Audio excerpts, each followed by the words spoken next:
Welcome, everybody. I'm very excited to welcome to the program Congressman Wesley Hunt, Texas 38th District. He is breaking away from the vote in the House sufficiently to spend a little time with us here. So we are very pleased that he chose to join us. You can follow him at Wesley, W-E-S-L-E-Y Hunt, TX, and also Rep WPH. He is a walking example of patriotism. We're also going to have a report from Emily Knows Everything from the courtroom when the verdict, not the verdict, the punishment is meted out. And then we have Gianno Caldwell. He's a friend of mine. He's also a political analyst. He's a Fox host contributor, and he wrote a book, The Day My Brother Was Murdered. We will get into that and the foundation he set up that he was motivated to spend because of that day. We'll be with him and Congressman Wesley Hunt right after this. Our laws, as it pertains to substances, are draconian and bizarre. The psychopaths start this way. He was an alcoholic because of social media and pornography, PTSD, love addiction, fentanyl and heroin. Ridiculous. I'm a doctor, for sake. Where the hell do you think I learned that? I'm just saying, you go to treatment before you kill people. I am a clinician. I observe things about these chemicals. Let's just deal with what's real. We used to get these calls on Loveline all the time. Educate adolescents and to prevent and to treat. If you have trouble you can't stop and you want help stop it, I can help. I got a lot to say. I got a lot more to say.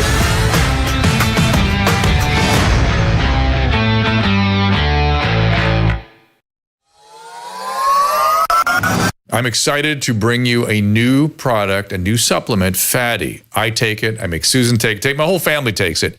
This comes out of, believe it or not, dolphin research. The Navy maintains a fleet of dolphins, and a brilliant veterinarian recognized that these dolphins sometimes developed a syndrome identical to our Alzheimer's disease. Those dolphins were deficient in a particular fatty acid. She replaced the fatty acid, and they didn't get the Alzheimer's. Humans have the same issue. And we are more deficient in this particular fatty acid than ever before. And a simple replacement of this fatty acid called C15 will help us prevent these syndromes. It's published in a recent journal called Metabolites. It's a new nutritional C15, pentadecanoic acid it's called. The deficiency that we are developing for C15 creates something called the cellular fragility syndrome.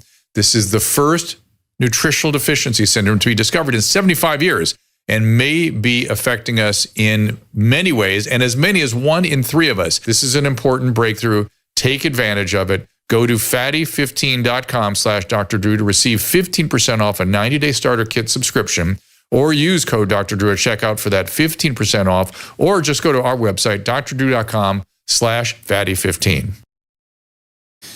And we'll be talking to Congressman Wesley Hunt in just a second. Reminder, the other thing for your longevity is Senosync and NR Boost. We have a link for that now. Susan, can you tell me what the link is? Yes, we do. I do not have it. Well, I believe I sent it to you. Okay. Caleb, I believe I sent it to you as well. I don't know if you have it, but we do have a link where there's a discount. It hasn't been loaded in yet, but they could literally just go to drdrew.com/vshredmd, and that'll take them where they're supposed to go. vshredmd, I'll get it by the end of the show. vshredmd. I thought that's what it was. And I'm telling you, the Fatty 15, the NR Boost, the Senosync, these are your longevity supplements. These are things to keep you well and living longer, both wellness and longevity. We're fighting oxidative stress. That's the big battle in our bodies these days with all the stuff we put into our system, especially, but aging itself does that. And it's in stock. So that's right. It's not going to be in stock very long, right? I've told them that they need to be prepared because these are very good. These are high quality products that everybody should be taking. So prepare yourself, guys. United States versus Sean Combs. Not guilty, racketeering. Not guilty, sex trafficking by force, fraud, or coercion. Not guilty by, this number 4, this must be on each of the different victims. Not guilty by sex trafficking by force, fraud, or coercion. And 3 and 5, transportation to engage in prostitution. He was guilty on both counts. So that's interesting. I kind of predicted this. I didn't think in terms of there being a separate, I thought they would get sort of all the way down the line not guilty. I didn't realize I didn't think in terms of them finding each one different. But it's pretty hard to find him not guilty of transportation to engage in prostitution because the facts were just there. Yeah. All right, let's get to the congressman. The victim. Congressman Wesley Hunt, I heard him. Welcome, sir. Thank you for joining us. Oh, thank y'all for having me. Really appreciate you. Thank you so much. So listen, I saw you talking to Bill Maher, and I just thought, I must know this man. I've got to talk to him. Bill is an old friend of mine, and I texted him. I said, I think I really like Wesley Hunt, and he goes, I understand. And you've just, to me, you're like a walking embodiment of the positive attitude I think most Americans should have. Right. And so I wanted you to help me by describing how you became that way, and then what you think we ought to do to go at some of the crazy negativity and division that is eating us up these days. Oh my gosh. Well, first of all, thank you so much. And then I have to give a shout out to Bill Maher, just to thank him for even having guys like me even on his show.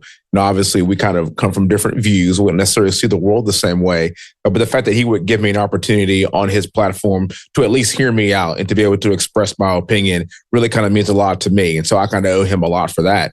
A lot of the reason why... Congressman, I want to interrupt you real quick. I know Bill well. That's not a surprise. He is a thinking man. He's an open-minded man. He wants to understand the truth. And he has things. He's got, Trump derangement and other things. But and he's got his point of view. But he wants to get at the truth. And I'm not surprised he had you in there. So yes, I'm glad. Not at all. And then one thing for Bill too, that I've watched his show for years actually, and he's a fellow Cornellian like myself. I saw him actually do one of the shows at Cornell while I was in grad school there when he came back I think 2012 or 11. The one thing he's always adamant about is thanking people for their service. He thanks people for the military service countlessly. And you could tell he means it from the heart. So again, I owe him a lot, even for him having me on to even hear our views. And you're absolutely right about him. He's been very consistent for decades. Part of the reason why I am who I am and why I'm here is just basically because of my parents. One thing I always talk about, in this country and all the stuff that we're dealing with and all the ideas and opinions is people talk about privilege a lot. Well, to me, there's really two privilege points. There's American privilege. Thank God that you are born in this country to even be given an opportunity, because you could be like billions and billions of other people that do not have the opportunity to actually be born in a free country, in a free nation, in the land of opportunity, where only in a handful of generations you can go from nothing to something. Hell, in one generation, you can go from nothing to something. And that really only happens in America. And then I'll talk about parent privilege. I had a 2-parent conservative home that taught us about hard work, grit, determination, education, raised us in a church. And that's why I always bring up my siblings. My brother, sister, and I, all 3 of us went to West Point. All 3 of us graduated from West Point. All 3 of us served this country. And so when you have parents that raise you and they discipline you and they don't teach you how to be a victim in this country, but that you can be whatever you want to be should you put your mind to it, well, then by God, the sky is the limit. And the one thing I always talk about is my great-great-grandfather being born on a Rosedown plantation. Rosedown plantation is a plantation that still exists today. It's about 30 miles north of Baton Rouge, Louisiana. That's where my great-great-grandfather was born.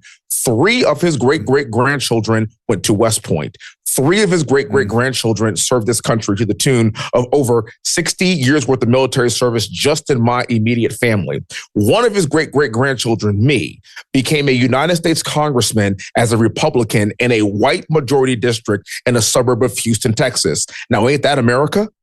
And I don't want anybody to talk about the ills of our past when we have come such a long way. And I want to continue to build on this progress. And I think that's the message that not just Black Americans or Hispanic Americans or Asian Americans or white Americans want to hear. All Americans want to hear the idea of progress in this country and continuing to build upon that.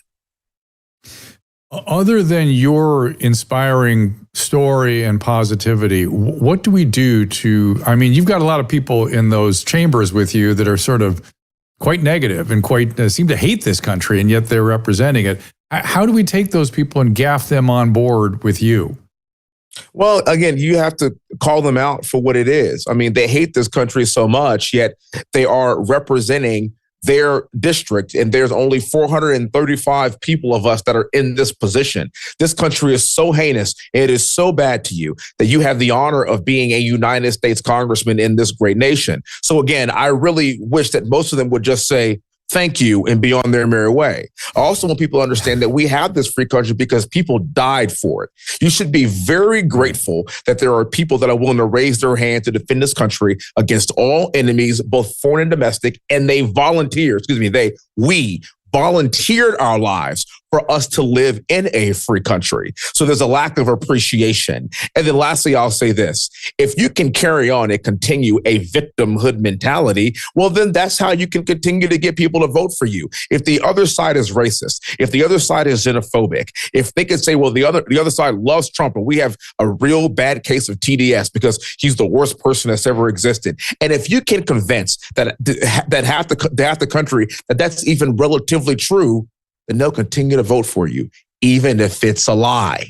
So that's where people like me come in to actually tell the truth and to elucidate people that don't think that people like me even exist. And I'm here to tell you, there's a lot of me that exists. There are a lot of people that love this country, that are willing to fight for this country. And this is why 77 million people voted for President Trump. What I get to do is be a voice for many when they feel like their voices and their opinions are suppressed. I clearly represent a large percent of this country because that's why President Trump is back in office. And so once they start seeing people like me, people then realize, well, you know what? Maybe this country isn't so bad after all.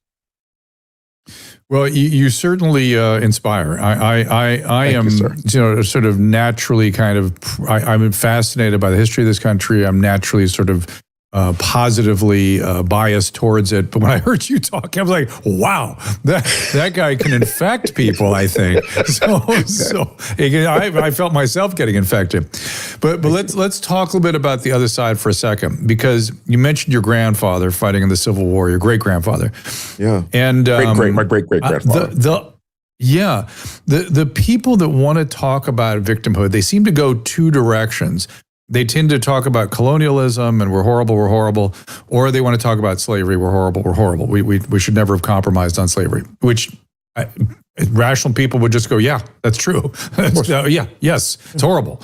But what troubles me is, I think psychologically, and so much of the trauma that's transmitted to the generations today, were really not from the traumas of slavery so much as the Reconstruction era after the Civil War, where Frederick Douglass himself said, we gave up the lash for the shotgun.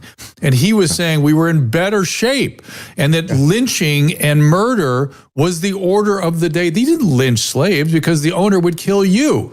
Correct. But not that there weren't any, there just wasn't, but there was horrible violence. Horrible. Yes. When you look at that period, it's mind-boggling what went on after the Civil War. Horrible. And we have collectively forgotten about it. I think it's because it's too traumatic. We just don't even want to look at it.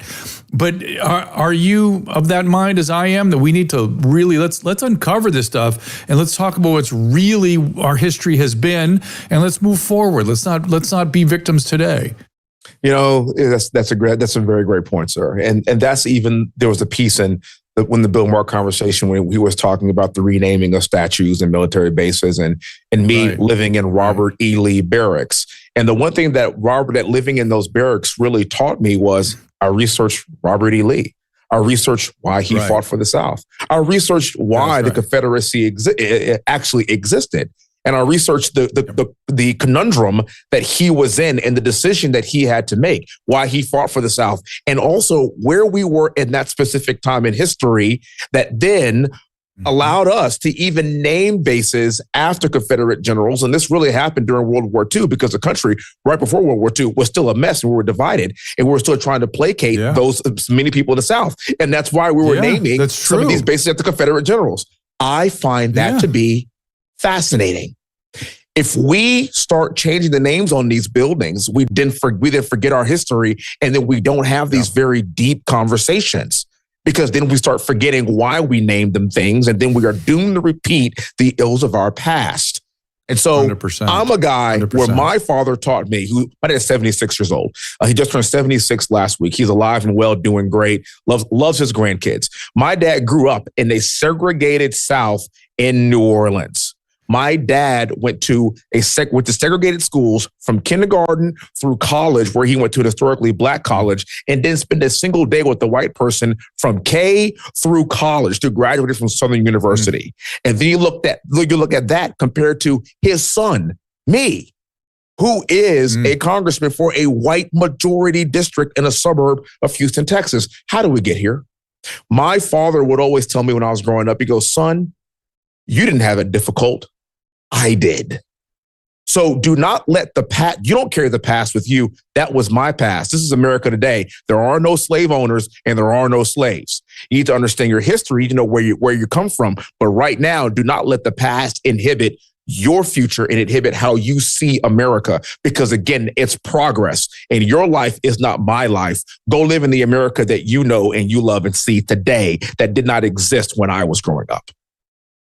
There's something profound to what your dad said there. Like, this was my cross to bear, so you could be in the position you're in today. And let's think about it. Imagine a time traveler came forward from Reconstruction Past or something, and saw somebody feeling terrible. They'd be like, "Wow, I went through hell, so you could be better, so you could have the freedoms." And God knows. And I'm just guessing that from your perspective as a military officer, it's a special. I must tell you, I was naive about the fight for freedom. I was really naive about it, and somehow COVID opened my eyes to it, because our speech was limited and our movement was limited, and I thought, wow, somebody could just that easily take away our First Amendment rights. Boom, gone. Yes. And then it caused me to think about all the people who had fought and died to preserve those privileges. And I don't know, it's a weird chapter of history we all just lived through that certainly for me, and I think many people, it kind of opened our minds to express gratitude to people like you for fighting and protecting these liberties and for continuing to express enthusiasm for them, but also for those who have come before you. So thank you. That's a roundabout way of saying thank you, number one. And number two, I'm guessing that the past to you is something you have fought for and defended. You can embrace it all, just as long as we keep moving forward today and the privileges are still here.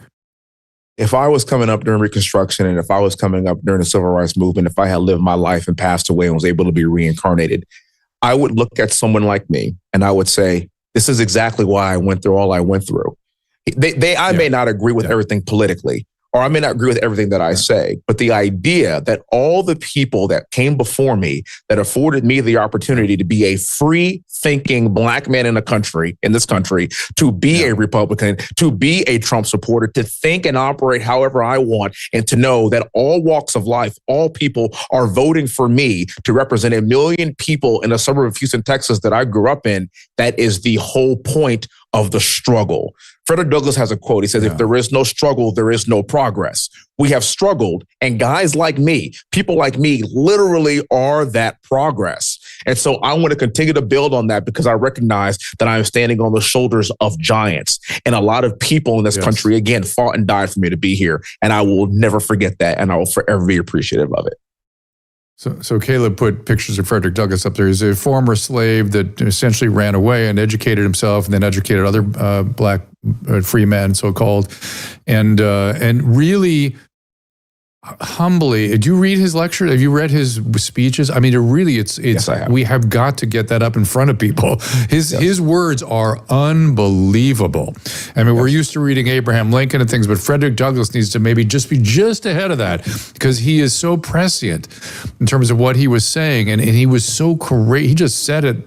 He just said it like it was. And he actually refined my idea of certain things just reading his speeches. It was incredible. And if you guys at least read one of his biographies, anybody out there who've not read them, there was a recent biography, I forget who wrote it, but please read it. It'll open your eyes to a lot. And it's interesting. The one thing he said was, he is one of the opening chapters of that biography, the one I'm thinking of. He said, in a speech, he was asked to come speak at the consecration of it was sort of a emancipation statue. It was a statue commemorating the Emancipation Proclamation. And he got up and he opened with Abraham Lincoln was a racist. And I didn't even say racist. No, he said white supremacist, not a racist. Because he contended he was not a racist. He was a white supremacist. And I was like clutching my pearls. No, not my Abraham Lincoln. No. Yeah. And I kept reading and I thought, oh my God, is he right? He assumed European white supremacy and that he was some sort of liberator and he wanted equality. He did want equality, but he still kind of, let's come on, Europeans kind of have the, and I thought, wow, that we have got to come to terms with that. He was We've right. got to And he be was absolutely right. Yes. truly equal. Yes. So, And again, that is somebody, that is the nuance that I think we are losing in a lot of these conversations. Like these people are not perfect people. We have a history about us that imperfect beings have done extraordinarily great things. And maybe for different reasons that may not be the most honorable as we want to hype them up or build them up to be today, but it doesn't mean that their impact on our history for us to get here is profound. Another guy is LBJ. I mean, LBJ was a flaming racist. I mean, there is no getting around that. Yeah, I mean, he with impunity while he was the president of the United States of America. Yet he did a lot for civil rights and for the movement. Now, his purposes were very different. I think his purposes were nefarious, but it doesn't change the fact or excuse the fact that it was helpful to Black people in moving forward class of people that were treated like second-class citizens. Rather he knew it, liked it or not, or whatever his reasons were, which were clearly political. It doesn't matter. It still helped. And I think having these kinds of nuanced conversations are how we're going to prevent the imperfection from happening again in the future. This is how we prevent bad history from repeating itself. Yes. Oh, yes. I want to let you go in just a second. I want you to get into those House chambers and vote on that big, beautiful bill. So I got to get you in there right away. But before you do, I saw you in another interview talking about addressing people who use the Uncle Tom label for a certain Black man. I think you said yourself they came after you once like that. And go ahead and respond to that. I thought your response was kind of really interesting. So please tell. What do you say to people who give you that one? Well, it's kind of funny. My brother and I have a joke. It's like Uncle Tom, that just cuts kind of deep. How about like a first cousin once removed Tom? I mean, can you not be so harsh? Uncle is just so close to the root. I completely ignore it because again, I am successful in this country and I am standing on the backs of people like we just talked about, like W.E.B. Du Bois, like Frederick Douglass, a free-thinking man in the society that is getting elected by all walks of life. Again, is my ancestors' wildest dreams. You may not agree with me politically. You may not like it, but you have to understand one thing and one thing only. We have a two-party system. Black people do not all think alike. And I think if we're going to have good leaders, we need to have good leaders of all races on both sides of this aisle in order for us to actually be effective in how we legislate. So when I see Black people that say, well, all Black people should be Democrats, I think you're a fool. And I think that's very myopic in your thinking. The fact that we have a Black man that is a prominent Republican in this party, and I could take a Black experience to add nuance to my side of the aisle is as important as any Black Democrat, any Black independent, or you name it. And so I completely dismiss those tropes and I laugh at them because I think to myself, don't worry, I am doing this not just for Black people, white people. I'm doing this for all Americans because that's quite frankly how I view myself. I'm an American first. Again, and hats off to you and gratitude for your service. Lastly, when's that bill going through? What's your prediction? I tell you what, we're literally in the middle of this right now. If I had to make a prediction, I think we're going to get it done tonight, but it's going to take some more negotiation. Well, get in there. Go at it, my friend. Great to meet you. I hope to meet you in person. Thank you, sir, shake your hand. God bless you, sir. Thank you. Really appreciate it. Looking forward to it. Thank you, my friend. Get in there. All right. Representative Wesley Hunt, congressman from Texas. He does not disappoint. Okay. Let me look at what you guys are talking about very quickly before I bring in my friend Gianno Caldwell. Big scuttlebutt at the Diddy trial. Yeah, I heard they're denying bail, right? Because of the Cassie tapes and the defense conceded that yes, that was not good. That The was tapes were not good? not a good look on him. So What do you mean they conceded that? What does that mean? That's what they said. They said the defense conceded that, and I said, But they conceded that during the trial, right? Right. Yeah. And then the main reason is that they don't want him to get out, so he may be looking at some serious time. I'm going to make another prediction. According to Harvey Levin. My prediction was pretty good yesterday. They don't want him to get out because he has not shown himself to be a responsible adult. Yeah, it doesn't mean he's They going to don't want go him to out. hurt somebody again. Yeah, he and might they go don't out want to be and kill responsible. somebody. Hang on. Yeah, they don't want to be responsible for that. In terms of whether or not it's going to be a long sentence, and by the way, we were searching for the word sentencing about a half hour ago. Whether or not it's going to be a long sentence, I don't think this has anything to do with that. Well, he has to stay in jail until the sentencing. Right, but then he'll get time served and all kinds of stuff. I mean, he should just stay put. It's just ridiculous. And I think denying bail makes perfect sense for me, because if you were the judge, would you be responsible for this guy that's known to have beaten the crap out of people? No, thank you.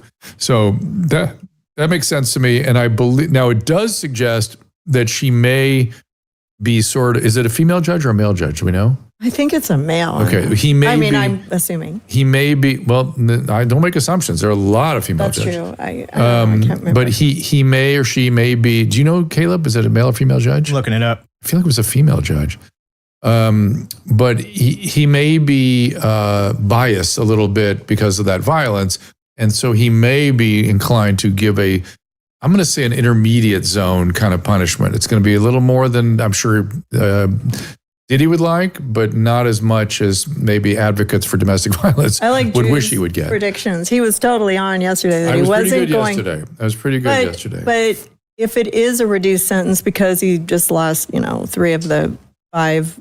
No, it's not a reduced sentence. He's going to get it. He's going to get something. I mean, you can't deny what he did. He went across state lines with a prostitute. That's what he did. Well, yeah. And they proved that. And so there violent. you go. We can tell he's violent. So and they conceded he's not a good person. And if you've watched that video yet, man, it's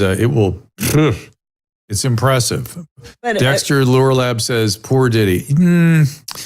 I hope you're being kind of facetious there. Yes, Dexter's always facetious. Yeah. All right. Well, I mean, the women I was on X, and the women are going nuts, and I feel bad for Cassie and Jane. And, women are treated like dirt. Was it Cassie that is married with children, has $30 million because of it? And the other one was, I mean, they were. It has to be beyond a reasonable doubt. So 50% of the people might have thought I'm not saying any of this was good. What I'm saying, it was a bunch of sick people behaving very sick. And because of that, I actually hate it when they throw the book at 6 people without giving them a chance to get better. Right. Yeah. So I think Diddy should be treated. Whether or not he's willing to do that is a whole other matter. That would help, maybe. Okay. It would have helped him in his case too. Like if he had presented that and said, "Oh, I'm going to go to rehab. I'm going to do this," but I haven't heard any of those promises. Like it doesn't even. I don't know. Maybe that's part of his defense. I agree, Caleb, but a lot of these cases, they assiduously avoid talking about mental health or addiction. They just leave it out of the conversation. That doesn't mean it's not in there. And I will bet you that in prison, he will be urged to take care of some business. Yeah. Because he's got time to do it. He's got till October to get his sentencing. So they're going to keep him in jail. It says October 3rd is sentencing day. Oh, they're not doing it today? No, I'm watching the TMZ live because yesterday we scooped their story. Jeremiah and now they're live. Asked, do I think Diddy is a sex addict? Absolutely. Yes, he's 100%. But I suspect it's not just sex addiction. That's a random person on his feed. I don't know if that's for sure, but if it is October, then suspect it's not just. Maybe that's when he has to show up for prison or something. No, he's staying in prison with no bail until sentencing. Until sentencing. Yeah, so they have to. Emily's going to tell us what that is. Emily will be here in about a half hour. She'll tell us about it. We hope. I think so. I'm assuming they're done. They're like let me finish my thought on Diddy and the sex addiction. Definitely sex addiction, but my suspicion is other chemical addictions and sex addiction, which is primary, very difficult to sort out at this stage of the game. All right, we'll be here with Gianno Caldwell in just a minute. Let me get you some particulars on my friend Gianno, at Gianno Caldwell, Gianno Caldwell. And the CaldwellInstitute.org is where you can read about his projects. And there's the book, The Day My Brother Was Murdered. Brother was murdered in Chicago mercilessly. And he's made it his business to try to tackle some of these needless, ridiculous crimes, particularly in places like Chicago. His book is worth buying and reading, and it supports the Institute. We've called the Caldwell Institute as well. But he'll tell you about that and the book after this. The Wellness Company knows that taking charge of your family's healthcare is a top priority, and that's why they're constantly innovating to deliver the products and services to help you be rationally ready. Be sure to have the medical kit for kids on hand, whether you're a parent or grandparent. It treats 20 childhood conditions, including nausea and vomiting, allergies, asthma, inflammatory illnesses, even bioterror, God forbid. Listen, croup, ear infections, lice, it's all available in the pediatric emergency kit. You can also order the kids kit with an EpiPen should your child be at risk of anaphylaxis. And those EpiPens are carefully sourced and well priced relative to other EpiPens in the market. All 7 kits, each customized for a different purpose, come with a telemedicine consultation and a guidebook. Skip the scramble to an urgent care waiting room full of sick people and expense, or a pharmacy where there's no guarantee they'll have what you need. Go to drdrew.com/TWC for 10% off any medical emergency kit, or the supplements for that matter. That again is drdrew.com/TWC. Every household should have a bottle of active skin repair as part of your first aid supplies. It comes in a spray or hydrogel, and it's great for babies and kids as well. The healing solution for your home actually started out in the hospital.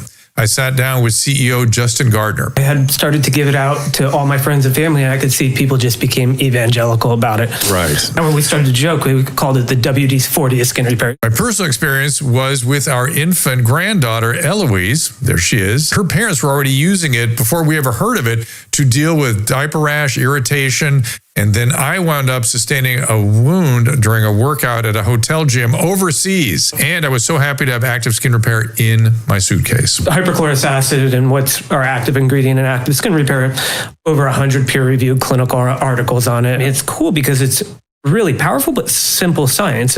We're replicating the same molecule that your white blood cells produce. Justin's company also makes a fantastic face and body hydrating serum. I use it every day. It's made with hyaluronic acid, another molecule our bodies produce. If you would like some for 20% off an already great price, go to drdrew.com/skin repair. That is drdrew.com/skin repair. I wasn't all Dr. Drew or anything. Why would I screw myself? What am I, Dr. Drew? And my Paleo Valley favorite list just keeps getting longer. Beef sticks, superfood bars, bone broth, of course, chocolate bone broth. And now their polyphenol-dense organic coffee, which just so happens to pair perfectly with their grass-fed and finished bone broth powder. Coffee is superior to others because of its special ingredient, which is organic coffee fruit extract. High in polyphenols, powerful antioxidant that shields and protects your body from everyday oxidative stress. Store-bought is often old and has lost much of this rich polyphenol content. Paleo Valley is sourced from organic, sustainable farms in Honduras and Peru. They think of everything. And freshly roasted in the U.S., guess what? Using solar power. Paleo Valley then tests it for pesticides, mold, and mycotoxins. It is low in acid, gut-friendly. Go to drdrew.com/Paleo Valley for a 15% discount on your first order. Better yet, subscribe to save 20% and pick up some of that bone broth too. It is drdrew.com/Paleo Valley. Next up, as I said, my friend Gianno Caldwell. The book is The Day My Brother Was Murdered, My Journey Through America's Violent Crime Crisis. There's the book. You can get it at the usual places. Please welcome Gianno Caldwell. Gianno, thank you for being here.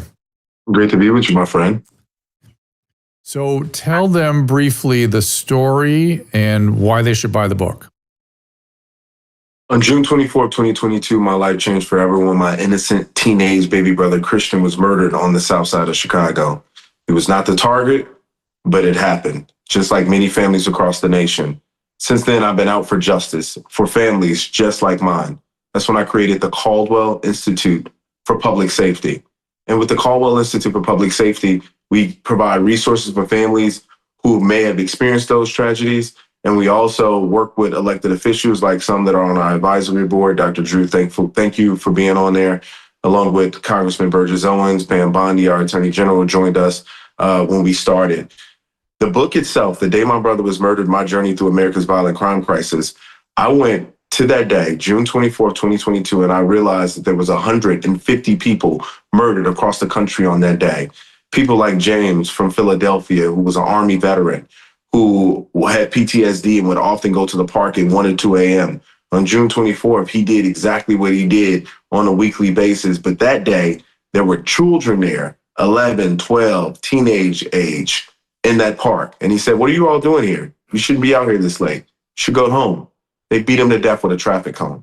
Or Catherine from Texas, who was a wife, a mother, a grandmother, 64 years old, chemical engineer, going home in Burleson, Texas on the highway when a shootout took place on that same highway because a drug deal went bad. There's many stories in this book that are absolutely tragic, but I wanted to figure out how can we fix it. So I talked to people like you, Dr. Drew. I talked to people like John Walsh from America's Most Wanted. I talked to people like Dr. Bill Winston, who's a major faith pastor, educators, because this violent crime crisis needs to stop, but it's going to take community to do it. So what is wrong with us? Before we can, as usual, prescribe a treatment, you have to kind of have a diagnosis. What's up? Why are we so violent? What's happened to us? Well, there's many reasons why. I can think of soft on crime policies. I can think of not enforcing the law fairly across the board, and many prosecutors in the country have been a part of that. What has been a noble effort for criminal justice reform has become justice for the criminal, and it's quite unfortunate.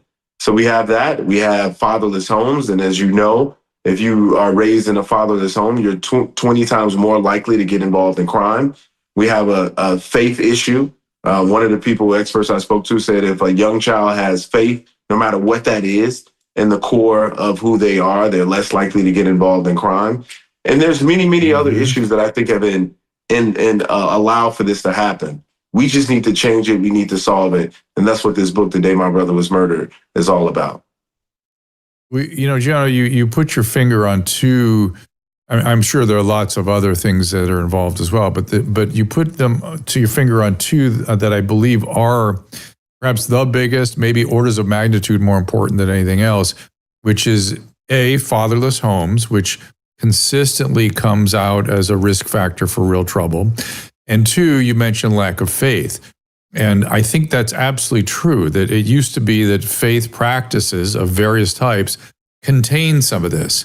And we've completely trashed and we've sort of let go of all that. Even people who go to church really aren't having much faith. They've lost it somehow. I don't hear people talking about this. So when you talk about it, are people receptive, or do they go up? No. We can't talk about that.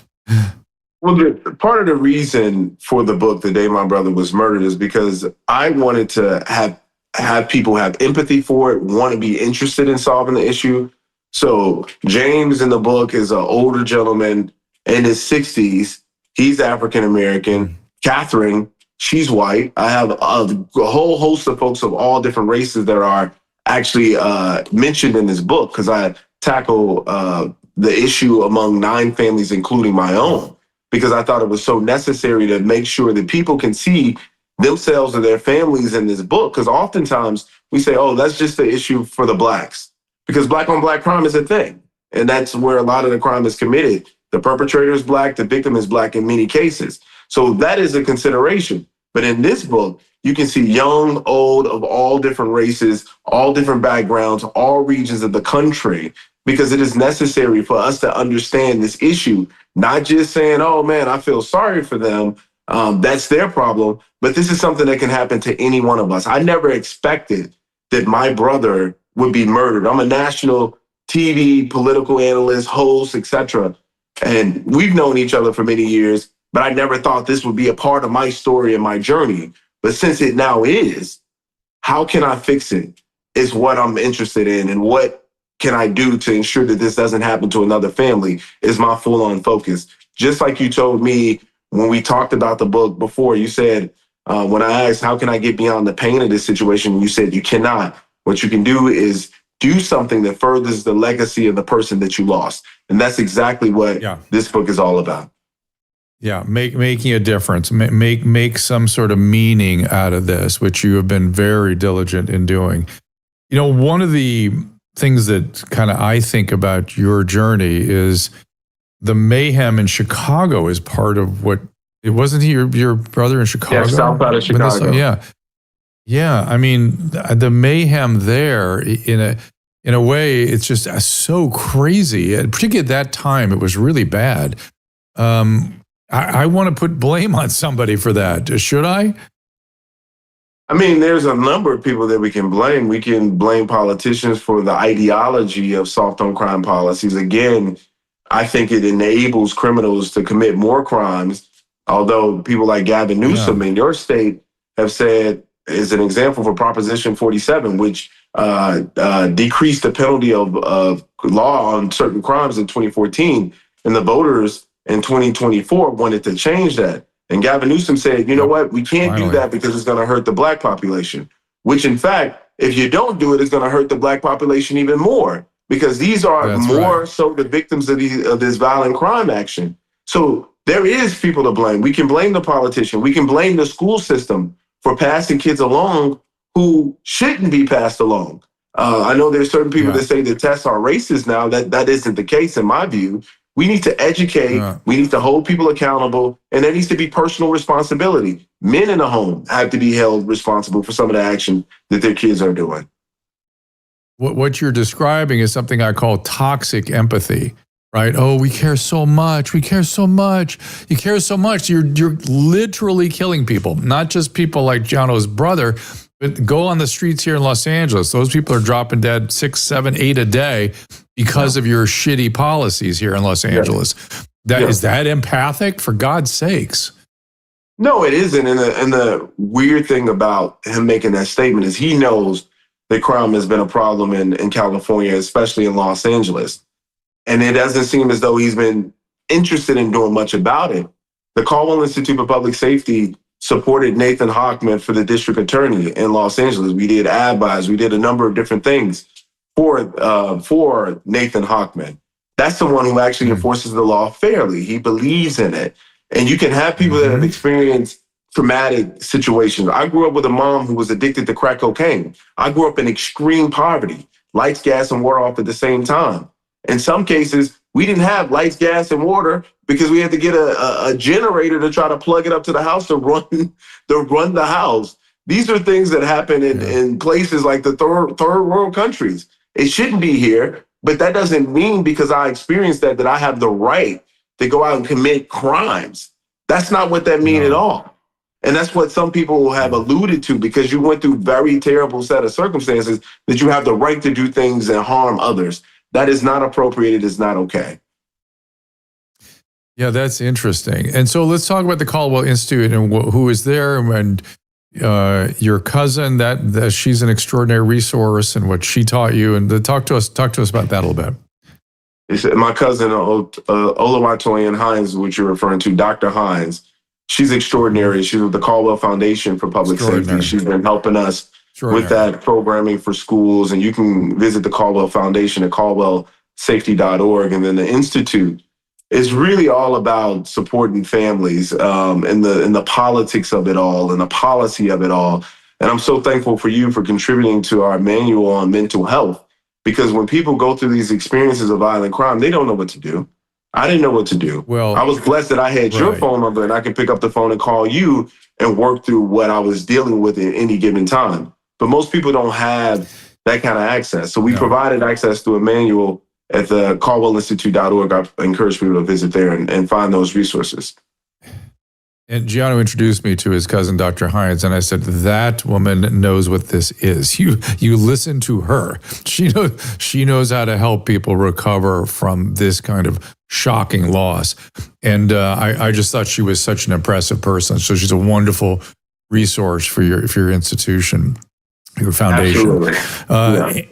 Yeah, I mean, she just was like, that the fact that she was willing to lend her expertise to what you're doing. Is there a particular, so people, if they're interested, is there a particular place that her ideas are represented on the website? Yes, there's resource tabs at the top. And again, it's caldwellinstitute.org. Beyond the mental health tabs there, we have manuals on how to work with the police and prosecutors, written by police and prosecutors. Additionally, if a person is interested in getting press attention for their family to try to solve a crime, I've written a manual on just how to do exactly that, because I had the unfortunate experience of living through it.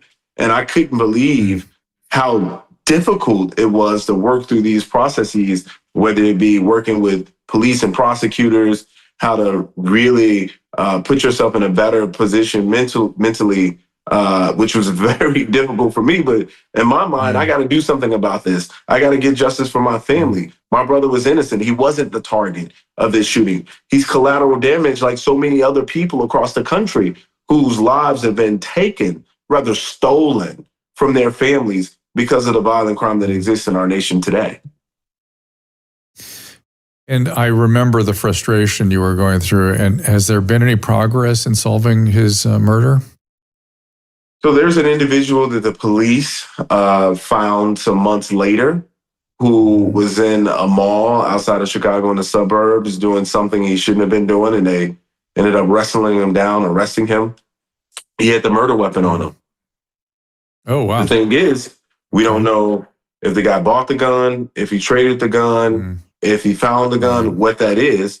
And the federal government has gotten involved via the FBI because the guy was wanted on many more crimes. And mind you, on that day, June 24th, at 117 South Vincent Street in Chicago, there were 3 to 4 black men with dreads that got out of a black SUV and shot multiple people, not just my brother.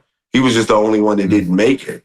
So there's been something that has transpired, but the Federal Bureau of Investigation has the case. They're prosecuting the case through the DOJ, and this guy may actually end up getting life.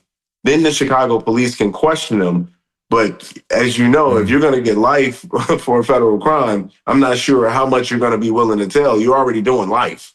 So I don't know how that's going to go about, but there's other individuals involved. I have a reward up there, and I hope people will, if they know any information about what happened on that day, that they would reach out and help us solve this. How do you respond to people who want to blame all this on guns? Chicago's had the most comprehensive gun control laws on the books for many, many years, and that have not stopped the historic violence rate, murders, homicides, etc.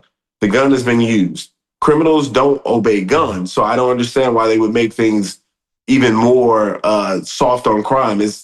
For me, it's egregious. It's asinine to believe that they should just go soft. No. They don't obey the law, that's fine. We're just going to arrest them and create a deterrence.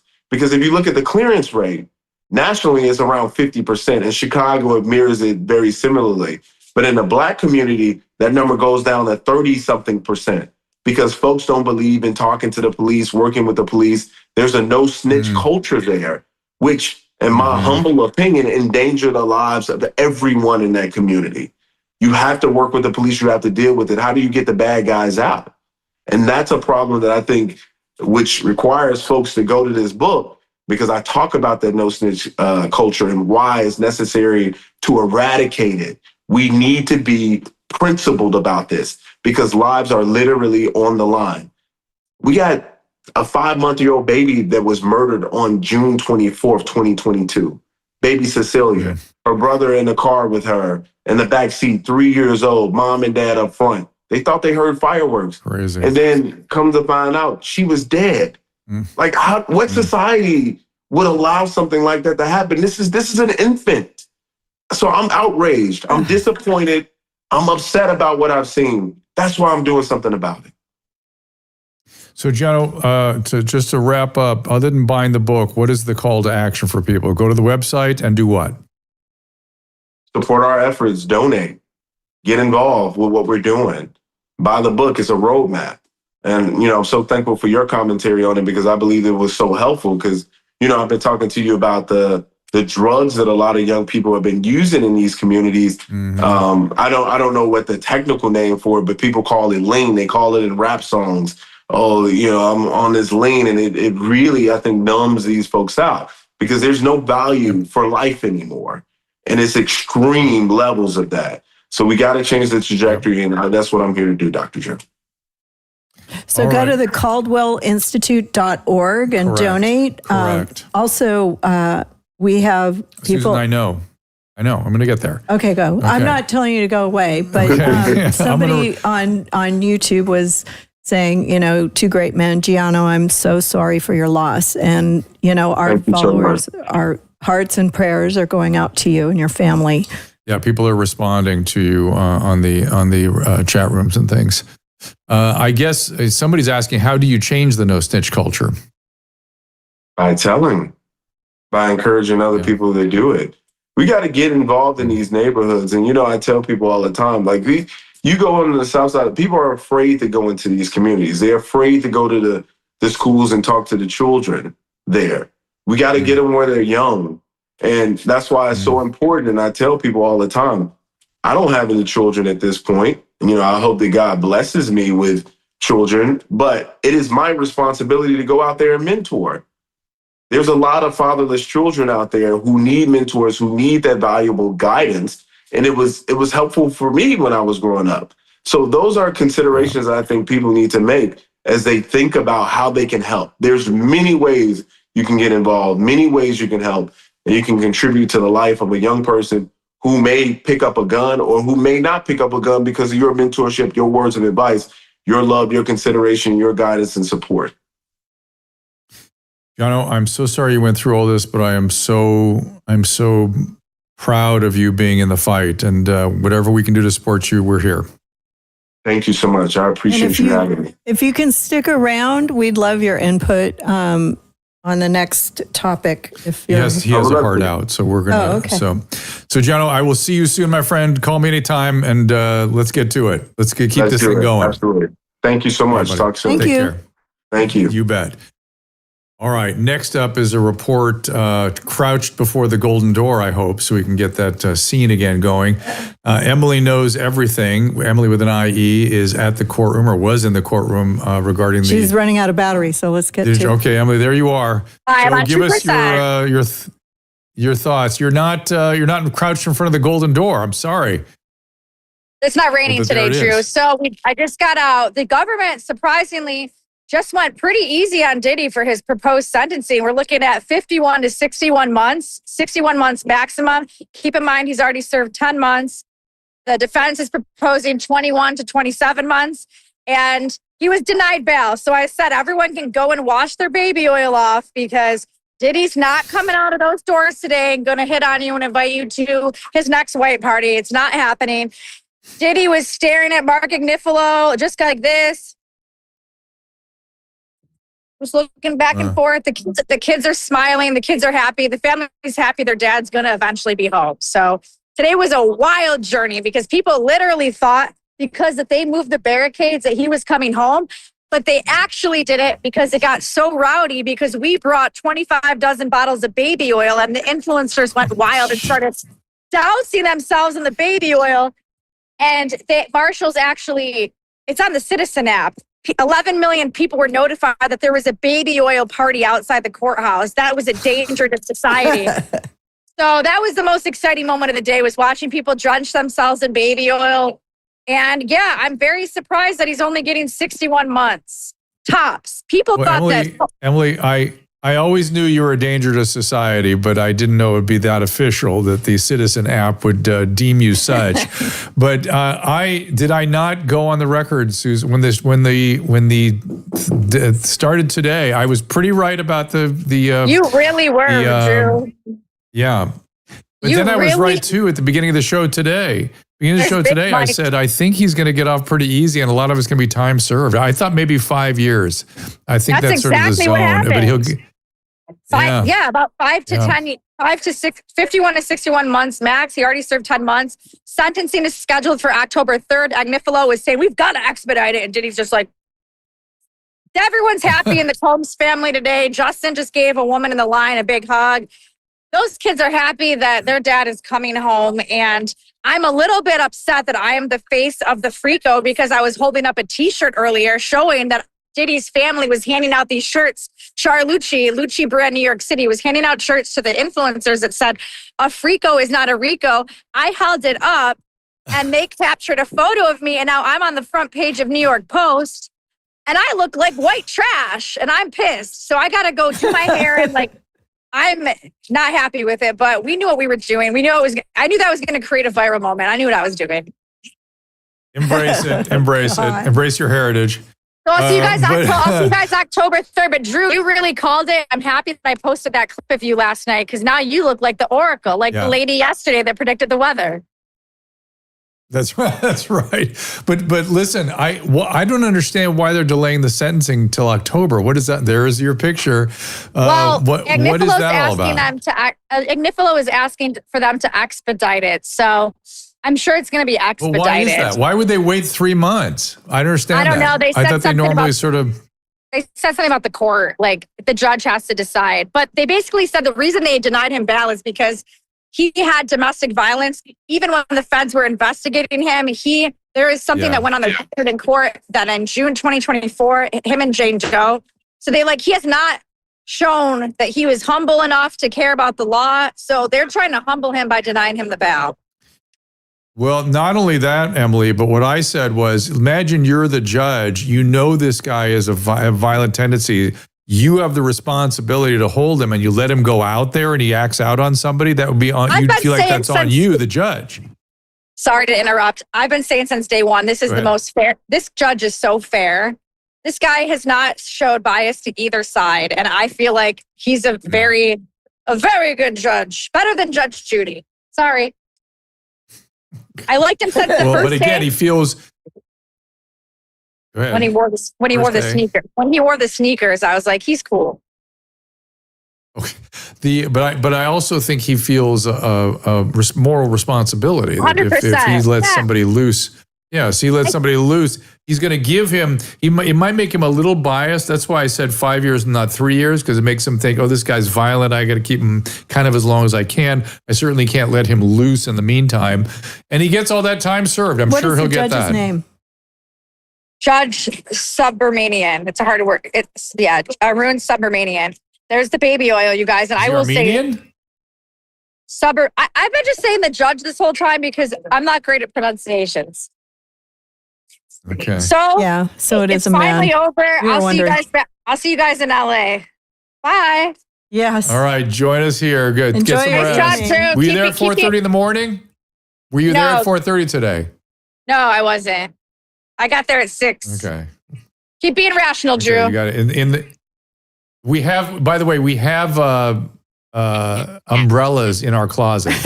So you're not in Los Angeles. It rains in other places. I know. She popped by last night. I don't think she slept on her couch, and she had to run out and buy something to wear because she just spent the night. She had her strawberry something shirt on today. Yeah, it was too identifiable 2 days in a row. And she didn't have an umbrella. It was raining. It rains in New York in summer. It's interesting because during the live stream, Harvey Levins, TMZ went on live, and they were saying how they kept him in because he was a dangerous person, and he was. They didn't know how long, but they were like, well, he's a danger to society and blah blah blah, which could very well be true, because he probably has some people that he's going to probably. Well, you just heard that even when the FBI was investigating him, he acted out violently on Jane Doe, even when he was under investigation. Yeah. So you're the judge. You're responsible to protecting people. You're not going to let this guy out. Right. But it does. And maybe being sober for 5 years will be good for him. And maybe he'll find he could do recovery work, right? He could do real recovery work. If that's true, then I wish him the best. If it's not. I mean, maybe you can get out sooner if they say, well, if you go into recovery and you do a rehab, and maybe work on your and you can 12 afford it. I mean, I think they do that in jail, but maybe he can get off sooner if he does something like that. Well, let's put it this way. I'll make another prediction. If he does not do that, we will see him again in another courtroom one day soon. Right. Like OJ. Remember when OJ got off and then he came out and he started selling drugs and then he went back to jail? Well, no, he was selling ecstasy. No. I don't know if that was OJ. He had some paraphernalia of his that he claims was stolen. And he got a group of guys together and broke into the people's room that were trying to sell the paraphernalia, like footballs and stuff, and violently attacked them and then kidnapped them, held them against their will. He was also selling drugs. I don't know that had anything to do with it. I remember I followed that case so closely, and I was so astounded that he got off. But eventually, he ended up back in jail eventually. Oh, that case, the original case, yeah. Yeah. Oh, yeah, that would upset you as a woman. You were upset, and I'm sure they're upset. A lot of women are upset about this one too for similar for sure. Reasons. I'm upset as a woman. I think that it's terrible, but I also, understand that some of these things could be. If the jury weren't completely convinced, he doesn't have to go to jail for that. That's how the law works. That's how it works. That's exactly right. But he's going to go for a while, and we'll see. So, and by the way, I'll say it again. I don't like it when people with addiction, in particular, mental illness, go away for long periods of time. I want them to have consequences, so they have to make amends and they have to be accountable. But I want to give them a chance to get into recovery and get better. But we'll see if he actually does that. It would help him a lot. Of course it would. Okay, so he obviously is a drug and a sex addict. Well, I'm suspicious. And drug addicts and sex addicts do bad things, and then when they're sober, they don't do bad things. That is correct. And they realize they were bad, and they do better. Yep, that's true. And they become better people, and maybe he can do that. That is true. And I've seen it a million times. And that's what gives me faith that there can be miracles for lots of people, including him. And that him. includes everybody around him who is a sex addict or drug addict too. They can take control of their lives and not be that way either. Mm-hmm. So it's not just him. Like we were talking last night about how the people around him weren't getting in trouble, only he was. I mean, Emily was really upset about that. Like, why aren't the people who are that are with him on this, support, enabling this, and it's sort of like Michael Jackson being given drugs. The people around them support them, and they end up dead from drug addiction or whatever. So it's the same thing, but yeah, he needs some time, and he'll hopefully get better and prove himself. Okay, let's put up the upcoming guest here. We have, I think, a J6er in here tomorrow. We also have great Gary Sinise in as well. Allison Morrow, we had, because of the Diddy thing, we rescheduled her for the 10th. Jenny McCarthy's still on for the 17th. We'll be from New York next week. Those are our guests coming up. What's that? We think. Hopefully she'll come. I'm excited. Oh, Jenny. Jenny will come eventually, for sure. And I'm looking for the chance to apologize to her. And as time goes on, the apology is getting more elaborate in my head. So we'll see how that goes. And we appreciate you all being here. I'm looking at the rants and the restream. A lot of Susan action here, Susan, for you. A lot of Susan love. We appreciate you all that. May also be right. I'm not sure what I'm right about, but I appreciate it, whatever it is. Okay. All right, everybody. We will. Wait, somebody just put a big. I know. I see. It's too much. It's somebody who's saying that you're a hypocrite and about the Mamdani and blah, blah, blah. So it's on Facebook. Why did I haven't said anything about him, really. So how could I be a hypocrite? I know. I asked him why, and that was the reason. His reason. So that big, long paragraph is it doesn't even. Okay, opinion, I couldn't find what you were talking about. That doesn't even look like a real one. I think this is like a copy paste thing. They just paste. That's not too Drew. Yeah, and it says that it seems to imply that I'm pro Mamdani, that I'm supporting of him. No, you were not. This says Mr. Mamdani has repeatedly embraced the rhetoric of hate. He said, I'm not sure your life experience has to do with Mamdani. You rally for free speech and then destroy people for their speech. But the people of New York have spoken. Okay. Excellent. Listening to you, Mandami should be jailed and deported. I don't remember him saying anything about that, and I wasn't. But thank you. I would never say that. I would never say that. Yeah. So, Absolutely but thank you for submitting your thoughts, and this is a free speech channel, I support his freedom to put his opinion out there as well. All right, so we got to take a break. We got to take a little 24-hour break here, or 23-hour break. We'll be back in here tomorrow at 2:00 Pacific time. We will see you then. Ta-ta. Ask Dr. Drew is produced by Caleb Nation and Susan Pinsky. As a reminder, the discussions here are not a substitute for medical care, diagnosis, or treatment. This show is intended for educational and informational purposes only.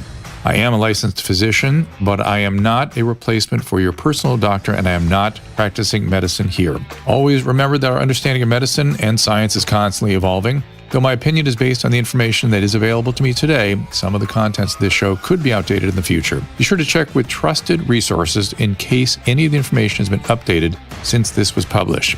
If you or someone you know is in immediate danger, don't call me, call 911. If you're feeling hopeless or suicidal, call the National Suicide Prevention Lifeline at 800-273-8255. You can find more of my recommended organizations and helpful resources at drdrew.com/help.